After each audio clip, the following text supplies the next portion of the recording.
Wait, stop! Don't make these common shipping mistakes. Hi, I'm James from the Retro City. Today we're going to talk about the proper way to ship trading cards in the mail so they don't get damaged.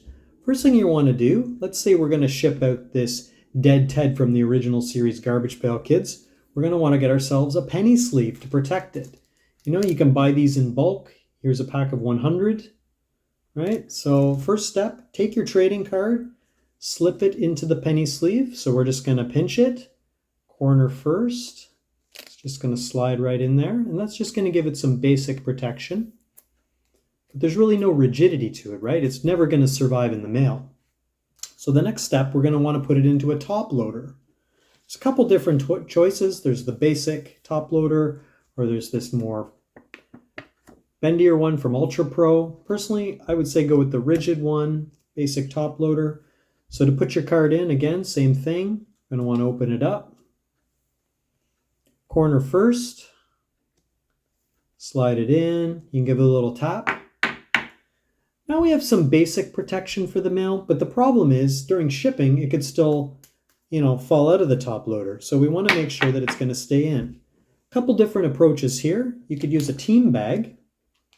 Put it inside, fold it up, and that can hold it. But maybe you don't want the extra expensive team bag. So what some people do is they just take a little Scotch tape, put it on the top to hold it. Sounds good, right? No, do not use Scotch tape. That is a terrible experience for your buyer. Instead, you're going to want to use painter's tape. Comes off nice and easy. And what you can actually do is just take a little piece, put it over the top of your top loader, and that's going to help hold your card in. So to summarize, you can use a team bag, or you can just use a little bit of painter's tape.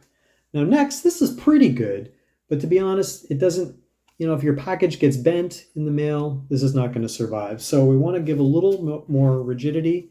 So we're going to use just a couple pieces of cardboard. You can just cut these off an old box. Lay your top loader with your card right in the middle.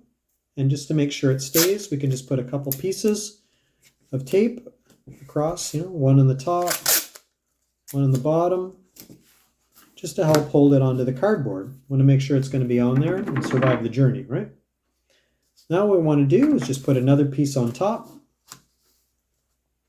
You can tape that in place. And that's going to give a nice little piece of protection around your card for the mail. And what's nice about the painter's tape is it comes off really easy for your buyer. So they have a nice experience when they get the card. They don't have to fight trying to take Scotch tape off. It's leaving a residue. It's wrecking everything. So there we go. Nice and protected. So what we're going to also want to do, don't cheap out on the bag. Get a nice waterproof poly bag. Okay? It's got bubbles on the inside. Waterproof. Just take it, slip it inside, seal it up. Put your address on and you're good to go. You don't need a fancy eBay one.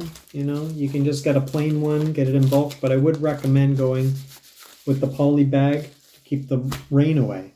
By the way, if you like any of these tips, take a quick second and hit the like button and let me know. One bonus tip for our Canadian viewers, if you want to send this via letter mail, you're going to want to keep it under 2 centimeters thick. Otherwise, Canada Post is going to want to charge you as a package. And then if it's thin, you can just send it, throw some stamps on it, nice and cheap for letter mail.